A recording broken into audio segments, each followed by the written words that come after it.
Welcome everyone. Thank you for joining today's application transformation masterclass. I'm just going to start with a little bit of an introduction to myself and a quick introduction to Avolution for those of you who don't yet work with us.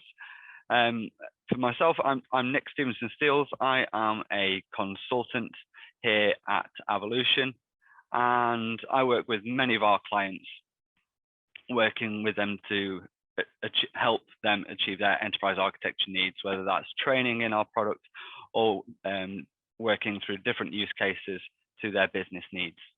One of those frequent topics, unsurprisingly, is application transformation, which obviously leads to the topic for today's webinar. As for Avolution, again, just a bit more of an introduction. We've recently celebrated our 20th birthday, plenty of offices worldwide, the leader in the Gartner Magic Quadrant and also in the Forrester Wave. We work in over 100 countries and we've worked with 3,000 companies and counting. So that's a little bit about us. In terms of what I'm going to be talking through today, we'll be exploring exactly what we mean when we're discussing application transformation and why it's such an important subject in the workplace today, and also looking at what we can do to make it happen. We're going to have a question and answer session towards the end. I appreciate that often questions come around through as I'll be working through the presentation. So feel free to drop any comments or questions in the Q&A and chat section, which should be available to you, and we'll leave plenty of time available at the end. As I mentioned, this session is recorded, so if you do, for whatever reason, need to hop off partway through, not to worry, we'll be able to share the recording with you afterwards. So let's get stuck into the meat of this. So what exactly do we mean by application transformation? It actually can be seen as an umbrella term that encompasses everything from the reduction of the number of applications within your enterprise, to moving applications to the cloud, to ensuring that applications meet any updated compliance and governance guidelines. But what I want to do is take applications out of these transformation talks for the time being. And I want to look at how we might apply transformation to something that's not in our working lives. Let's say, for example, simply living at home. Let's think about changing the state of something. In this case, we've identified that our single pane windows in our home really aren't up to scratch for the cold of a British February. We need to transform them from the heat-leaking single pane to a far more insulated double-glazed version. But then reality hits. We don't quite have the funds that we need to change all of them at the same time. So we've got to do an assessment. We need to know which windows need changing state now and which ones can cope with the current state for a few more months. And maybe those could be the ones in the rooms that we don't use quite so often. But maybe in one of those unused rooms that has a completely busted window, and that is one that is the main priority to transform. There we go, that looks much better.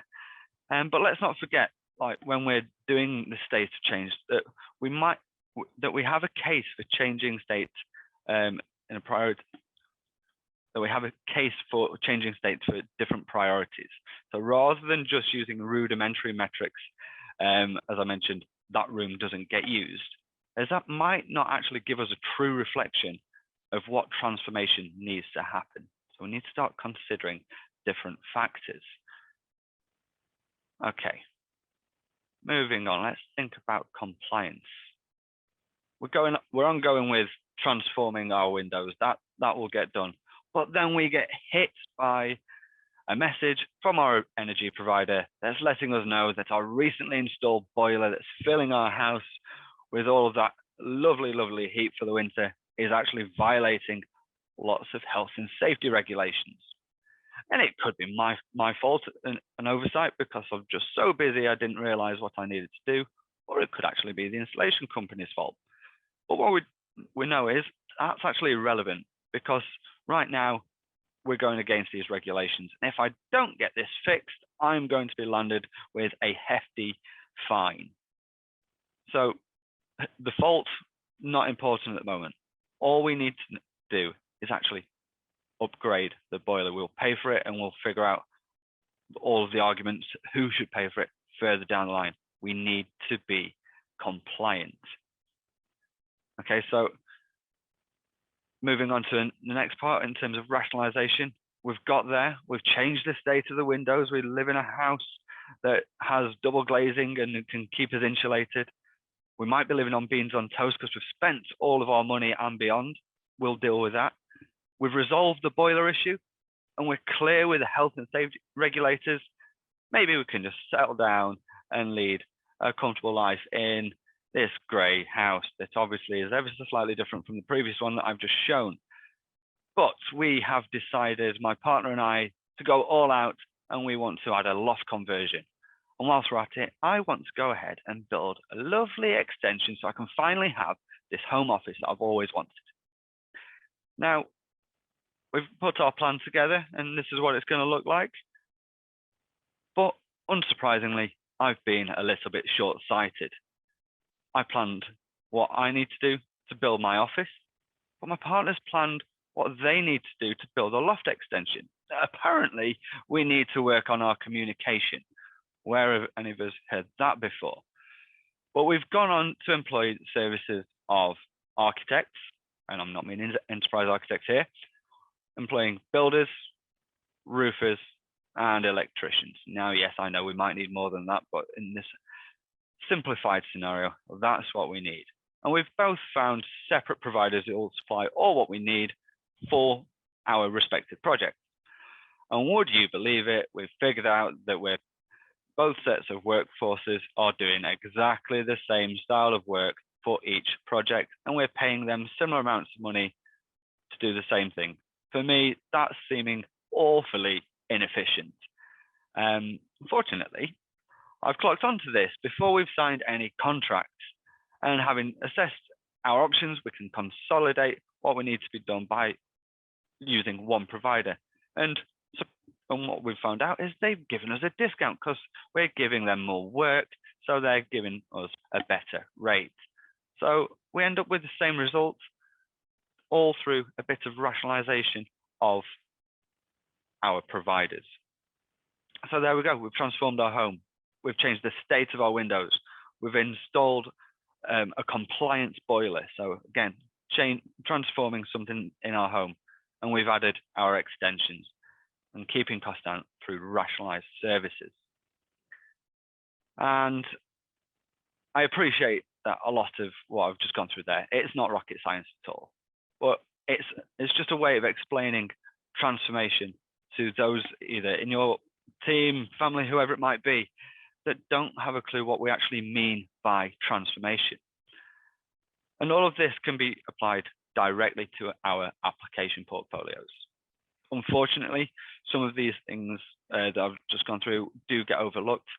And what I'm going to do now is bring these ideas into an application-based theme. And what I'm going to do is just share a poll with you all. So hopefully we'll see on your screen. I'll just launch that now. Which social media applications do you use? And I appreciate this isn't the full range of them, but please select all that apply. So we've got Snapchat on there, TikTok, Twitter, Facebook, Instagram, and LinkedIn. Select all that apply. It doesn't matter if you use it once a year or once every half an hour. Maybe don't tell your bosses if that's the case. And what we'll do is I'll just leave that open. See lots of votes going in there currently. And it looks like it's just steadying on, but I'll leave it for a second or two more, because what we're going to do, there we go, still more coming in, so I'll leave it open for a little while longer. So click away if you haven't done already.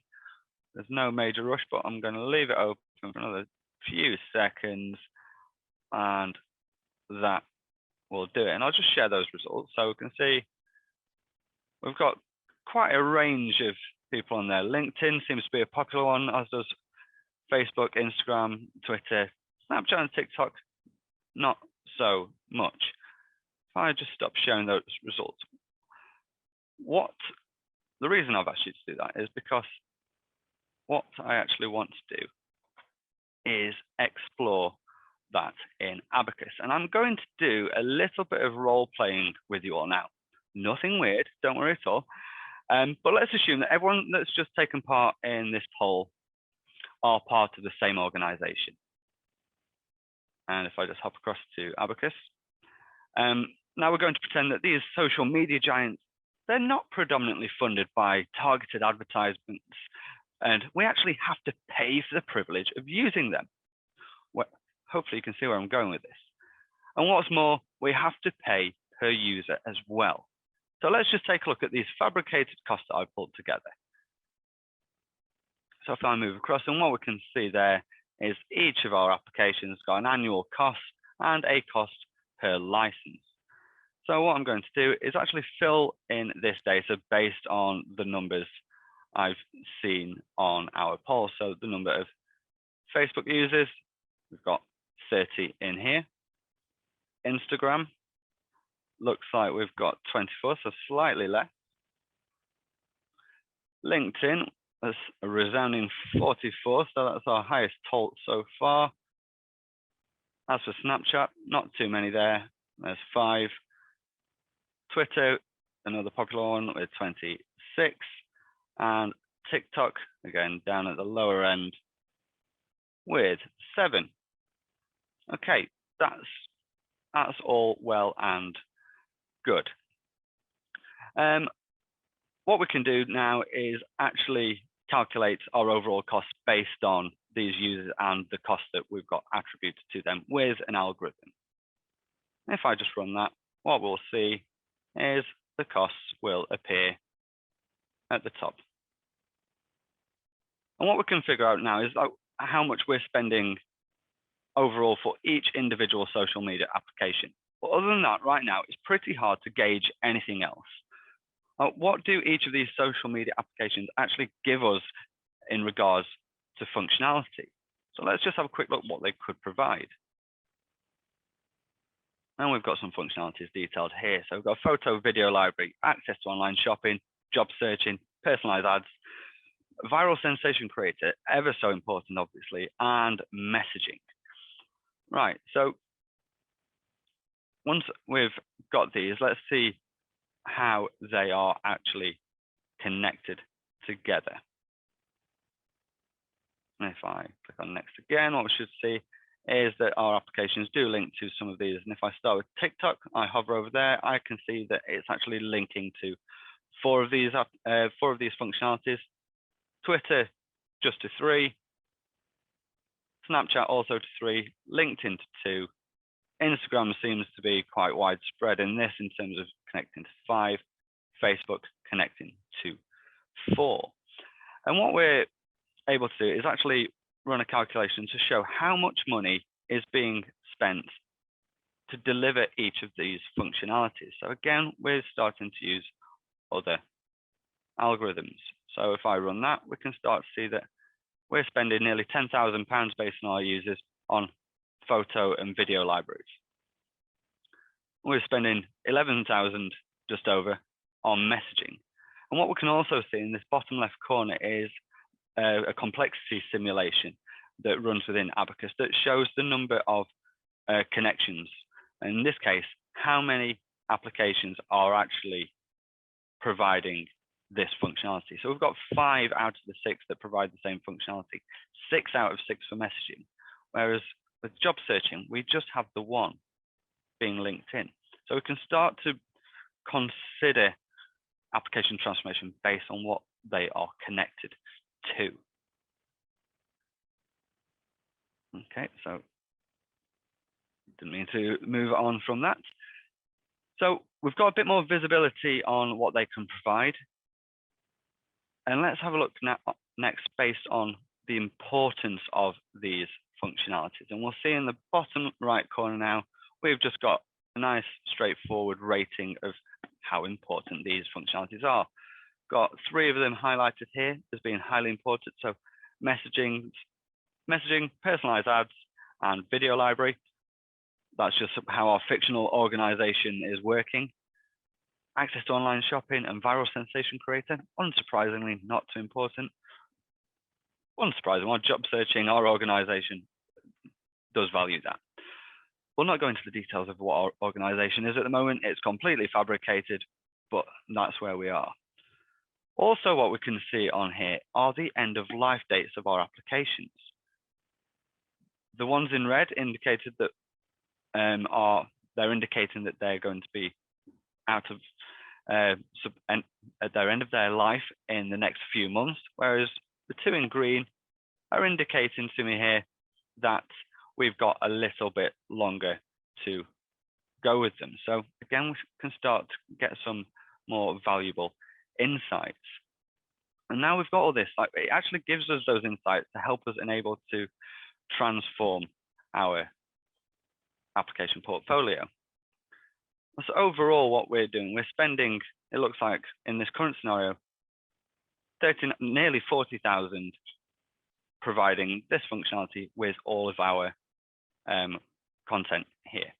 And based on the highest number of users that I saw, I think we had around 50. Let's say we consolidate all of these users to use a particular set. So we're looking at the 2 that might not necessarily be cost. So we're spending a lot on so many, but I can see this isn't costing us too much with 24 users. It's cheaper per head, whereas some of these other ones are actually costing quite a bit. So we're looking into the details of what we're actually getting from each application.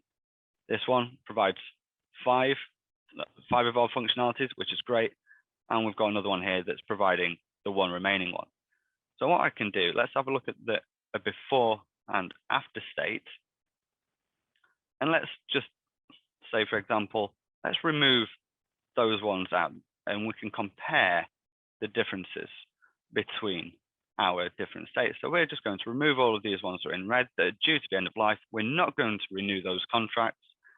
We're going to delete them out and we're going to update these users in here. So if I run this and let's say we're going to give 50 users to Instagram and 50 to LinkedIn, everyone's going to have access rather than spreading across the board. And what we can do is run our calculations once more. So that's our original score, nearly 40,000 spent. Run the overall costs. And then we'll run the application cost functionality. And just through a little bit of analysis on this, we can see we've gone from all the functionality is still being provided, but through 2 applications, we've reduced our cost from nearly 40,000 down to 14,000. So quite the reduction. So hopefully that gives a bit of an insight into what application transformation can do, even just from this simplified example. Moving back onto our presentation, we've explored the what transformation is and how it can be applied to the application portfolio. But let's have a look at some information that kind of solidifies why it's an important topic in our workplace today. We've got a quote from Gartner here that is just detailing, like, without active management, our applications can become a heavy anchor on our organization's ability to be agile and flexible. So effectively, our application portfolio can actually hold us back. And then moving on, it's there saying how an IT or application organization seeks to balance project and application portfolios has a strong bearing on the organization's future. So talking about how active management, and let's reverse that, not having management is really going to negatively impact our future. So it's something that we do need to focus on. And what I'm going to do is actually present a few more questions to you by the way of another poll. So I'm just going to launch the next one, and you'll see all the questions appear and hopefully that should come up now. So I've got a few questions and they're on the slides as well. So firstly, do you believe there are more applications in your business portfolio than you require? Straight yes or no. One there. The second question, how many applications do you think could be consolidated to remove redundant applications? 20%, 30%, 40%, or 50% and above? And finally, is application rationalization important to achieving your company's overall objectives? And again, that one is a straight yes or no. And I can see plenty of people answering the question, so that's great to see. And there's some interesting results coming in that we'll see shortly. And I'm just going to leave that open another few seconds, and I'm just going to end that poll right there. And I'll share those results because it's quite interesting that we can see that near enough everyone believes that there's more applications in the business portfolio than you actually require. The interesting one that I can see here is 45% looking at 20% of applications could be consolidated, 40%, 30%. So a resounding agreement that there's a lot that can be consolidated, and 88% of people saying yes to application rationalization is important to achieving your company's overall objectives. Now, the reason I've asked this is because those questions were put out in a survey to CIOs and application portfolio managers.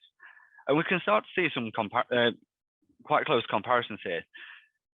The CIOs, I think we're a bit more leaning towards that. We know that the applications in our business portfolio, there's more than are actually required. And again, the second question, 75% saying 1 out of 5, so 20% of applications. So again, we're all leaning in that same direction, and 88% against 70% saying yes to rationalization being important to realizing objectives. So it's been highlighted at not just senior levels, but the fact that our views as architects are aligning with those senior views is absolutely critical in order to move this forward. And now you can sit tight, there's no more questions. So I'll stop sharing that and we'll move on. So impacted by the pandemic, the pace of digital transformation in enterprises has accelerated at speed, impacting the application landscape. On average, enterprises are using 1,295 cloud services and running around 500 custom applications. The worldwide enterprise applications market actually reached $241 billion last year. That's staggering. And that's grown like roughly 4.1% year over year. And that was in 2020, according to IDC. And just another little snippet from Gartner here in terms of saying that the average global company can save between 20% and 30% of its IT budget by retiring redundant applications. If I challenge any of you to go to any of your superiors or your peers and say, I think we can save this percentage of money just by doing an activity. They would bite your hand off. So that takes us to the next point. We've looked at what application transformation is. Hopefully we understand that and we understand why it's important in our workplace. Well, let's have a look at exactly how you can implement it. And we've got 5 key stages that I'm going to go through briefly just to highlight that. First thing is capturing the data. We can't do anything unless we have that data available to us. And then how do we maintain it? Once you have the data, great. it's live. Data moves constantly. We need to be able to work with live data and keep it up to date. And not only that, we need to be able to analyze it. Having a spreadsheet of data is only valuable to an extent. What metrics do we need to consider? And what that allows us to do is amplify particular parts of the analysis for different purposes, and lets us communicate that out to our peers, to our stakeholders, to get messages across the organization to help us make these decisions going forwards. So on to capture. And that is the first step to enable any application transformation, is actually capture that data in a centralized place. And it's the only way that you're going to conquer this challenge, capturing the data in a centralized location. And in order to do any of this, we don't just need to know what data to capture, but we need to be identifying exactly who needs to do the capturing of this data and where that data may currently reside.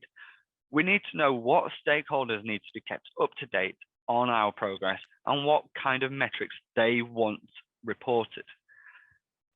Many organizations start their application transformation journey using Microsoft Excel to store their inventory data.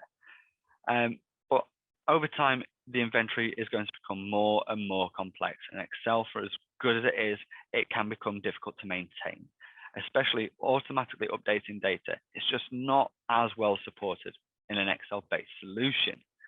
So for companies with existing data stored in Excel, Abacus does become an ideal next step solution to remove that heavy lifting for data centralization. And Abacus will allow users to quickly export and import lists of applications and other data from Excel, as well as other sources, including SharePoint and Google Sheets. As architects, we can import your Visios, UML, BPMN, and other different diagrams and flowcharts into Abacus to create a connected set of systems and processes. And what you are able to do is update any element, and it will flow through automatically into your repository. So you don't need to worry about revising tables, updating your list, or going through and editing diagrams and how they look and feel based on a value change. It will be done for you. And we've heard about how we can have live data updates on the diagrams. And in addition to that, you can integrate with third-party tools. And one of the biggest benefits of that is cutting out the manual labor and keeping the information up to date. And that could be, again, by the likes of ServiceNow and Technopedia, bringing that data in automatically. And we come on to the next point, and I'll not spend too long on this because I think this one is quite self-explanatory, but once you have all the data, how are you going to keep it updated? Are you going to be performing the same manual data capture techniques and just providing that again and again and again? Ideally not. Data owners are often needing quick access to these application lists, to see the status of the application, to update that data in order to work and deliver the application transformation projects. Providing manual reports we know can be laborious for not just the enterprise architecture teams, but for the organization as a whole. So instead, what we can do is embed personalized dashboards into your everyday workplace applications, such as Microsoft Teams, which we're all becoming more and more increasingly confident in using, or into your company intranet sites.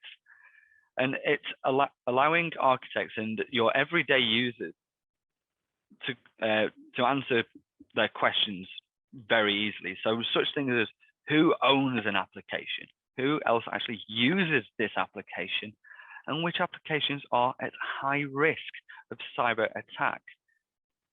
So you're giving an area to update live in a repository, which it's just so powerful in keeping that data up to date and giving a low to barrier entry. And once that's an ongoing feature in terms of we've captured the data, the maintenance, unfortunately, it doesn't go away. It's one thing that keeps us all in a job. But what we can start doing is analyzing this data. But how do we do that? What can we do to analyze? And within Abacus, we can automate calculations with algorithms. So Abacus provides the architect with that tool to track the health of application portfolios against whatever your chosen metrics are. They could be cost, could be reliability, it could be risk. Save yourself time and effort by automating any manual diagnostics that you might have done and calculations by using the analytics within Abacus, using the algorithms. And many standard calculations can be run straight out of the box with Abacus, or you can actually build your own calculations with the no-code visual algorithm composer. And this allows you to create your own algorithm, so your own calculations, and you can write the results back to your properties, back to your attributes on the components that are important to you.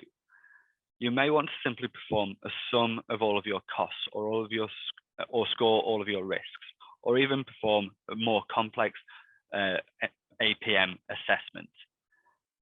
All of these are possible in the algorithm composer. Once you've designed your algorithms, they can be set to run up automatically based on specific periods or based on any data changes. And it's always going to update your underlying data. And these algorithms and analytics, they really help to drive your stakeholder dashboards. And we're going to go on to that in a bit more detail.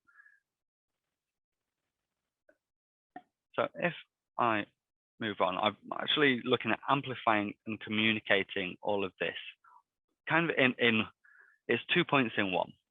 And the reason I've combined this is hopefully apparent once I bring us on to Abacus Enterprise. Because what we're able to do is when I say amplify, we're really looking at honing in on particular subject areas of application transformation. And that amplification could be as simple as providing that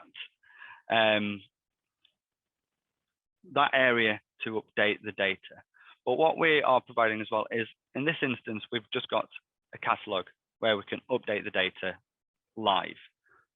We've got a lot of information on here though. So what we are able to do is configure these views to show the data that is important to a particular group of users. So we might only want to see just lifecycle properties. So I can remove anything that's in addition to here to, again, amplify a particular point of my application transformation roadmap.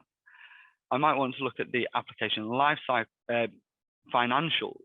So scroll down here, I've got lots of properties that I could use that aren't being displayed currently. I could add these into here and create a financial perspective, focusing on that. I might actually realize that there's a certain metric that we need to record that we don't yet have. So I can start building that out by adding a new property. And I can do that live in my repository by adding in a new metric. I add that in there, and what we can see is it adds it to the end. Let's move that up because I think that's quite important. And I'm going to move that just next to the name. We add that in there, and one thing we'll see, this will reload, and there's a column for my new metric, so I can start editing my data live. And that's for all of your users to be able to provide that. Moving on from this, though, we might look at something that's a bit more reporting style in terms of keeping users up to date. So I'm going to move on to another dashboard here and have a look at this application overview. Now, these dashboards, we can have our catalogs on there, but you might want to build them in a bit more of a visual message with selected diagrams, in this case, an application interface diagram with different visualizations and charts. In this instance, I want to actually assess my applications that are due to be retired or eliminated. If I click on that one, it will apply a filter for me.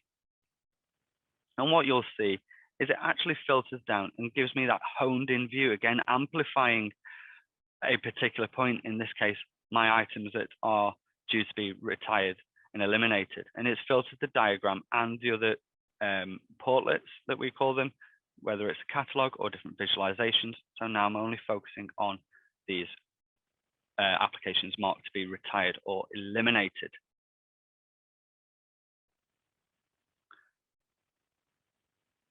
And moving on, what we can do is actually keep this filter applied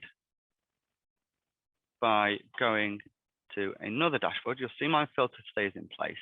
So I want to continue looking at my retired applications, but now I can see it from a different perspective. I'm giving more options for my users to, again, drill into this data even further. I might actually want to see the items that are highly critical. I want to see the ones that are actually, as much as we've earmarked them for retirement, we actually have them in production still. So they're active. And now I've reduced my initial list of nearly 1,000 items to 34. So I can see all of this data here, and I can start making my assessments on a much more focused approach. But again, we might not want to end it just there. We might want to continue on to look at the life cycles of these applications.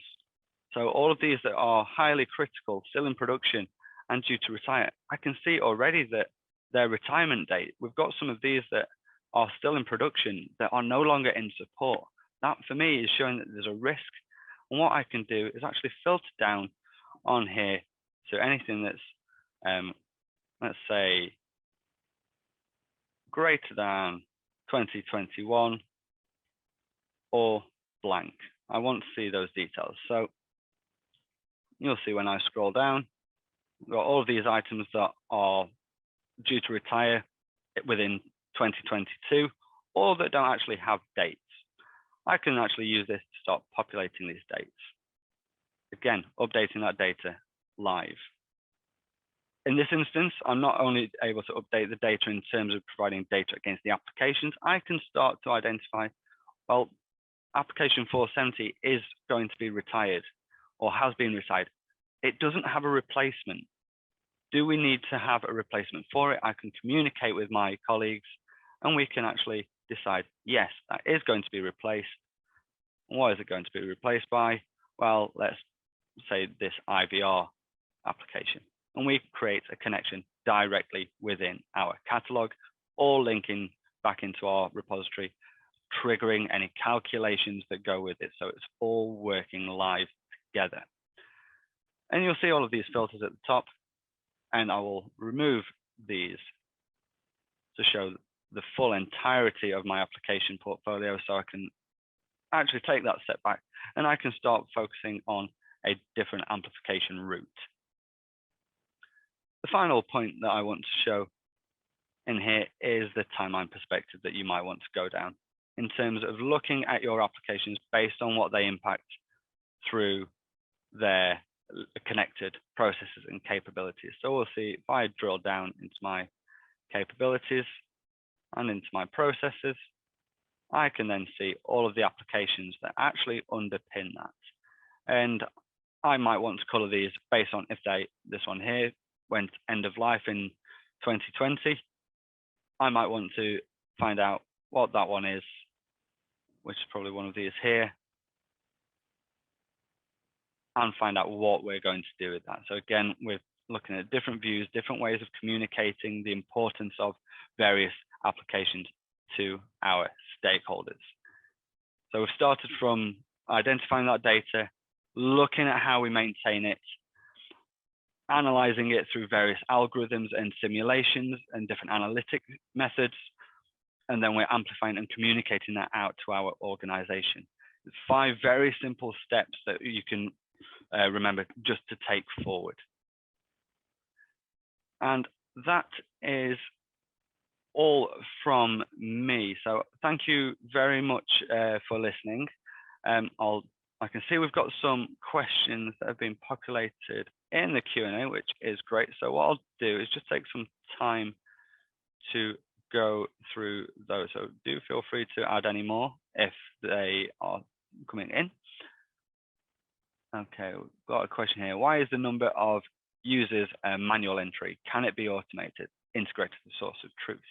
Yes, it can, is the short answer. So in the example that I presented, it was just a method of showing moving data from, in this instance, Zoom into Abacus. But if you've got those data points captured anywhere, whether it's ServiceNow or another external source that you want to integrate into Abacus with an API, you can do that and schedule it to bring in automatically. So that does not have to be manual at all. So I hope that has answered that one. How do you model the different states, the current state versus application rationalized state in Abacus? So within Abacus, you quite simply have the ability to create evolutions of your architecture. And whilst that sounds complicated, it basically just, you create a different version of that where you can make changes to a future state quite simply through right click and choosing to evolve in Abacus. It will create two separate architectures, one with your current state and one with that could be your future state in terms of what plan changes you're going to make, and then you can analyze the differences between the two. Again, if any of these questions aren't fully answered, I will apologize now, but do feel free to get in touch with us if you need any further details. Next question, is it easy to determine the application disposition? However, it is frequently very difficult to determine the cost benefit. Even simple retirement does not come for free. Very good point. So in terms of retirement, I appreciate that a lot of those details, that they're not easy to get a hold of. And I've mentioned Technopedia, and again, I appreciate that that does come with its own cost. But one thing that we actually see used a lot with Abacus is working based on contracts, the contract end dates rather than the life cycle, because that's what you're paying for.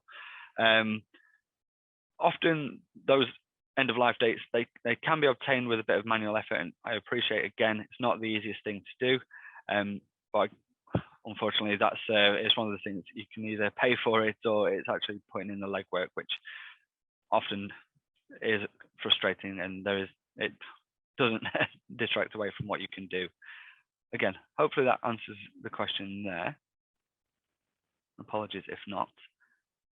At the time of capturing the data, is it necessary to create interfaces to automatically bulk the repository? So I'd say no, it's not necessary to create interfaces to automatically bulk it. What I would say there is consider what properties or attributes are important to your organization. So in the example that I was going through, we're looking at end of life dates, number of users, and costs. That's 3 columns in a spreadsheet. That,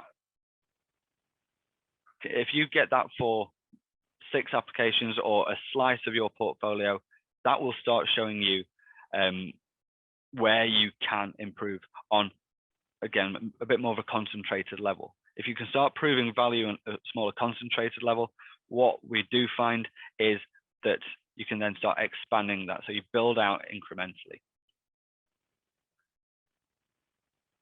Apologies if I'm rushing through these too fast. And again, if these aren't being answered fully or you want further details on these, do feel free to get in touch.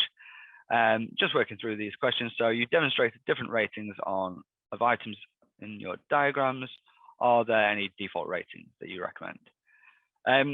Within Abacus, it does come with a distinct set of ratings. So you'll have the time ratings that are built within Abacus, and there's a few others like time suggestion and recommendation.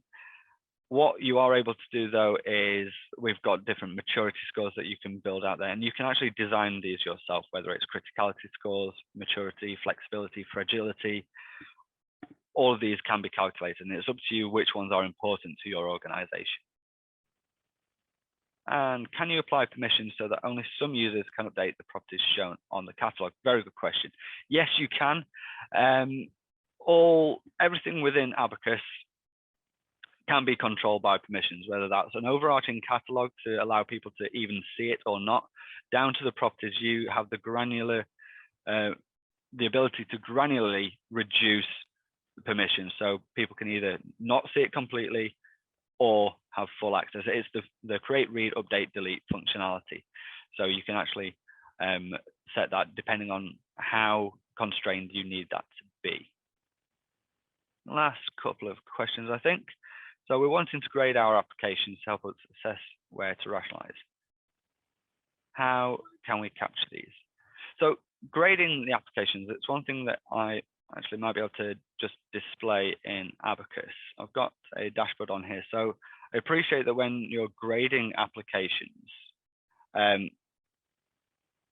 sometimes you have to start somewhere. And one thing that you can do is actually survey your application. So whether you've got the data available in terms of whether it's out of life or what functionality it provides, that's great. I appreciate not everyone does have access to that. So this is where these surveys can come into use.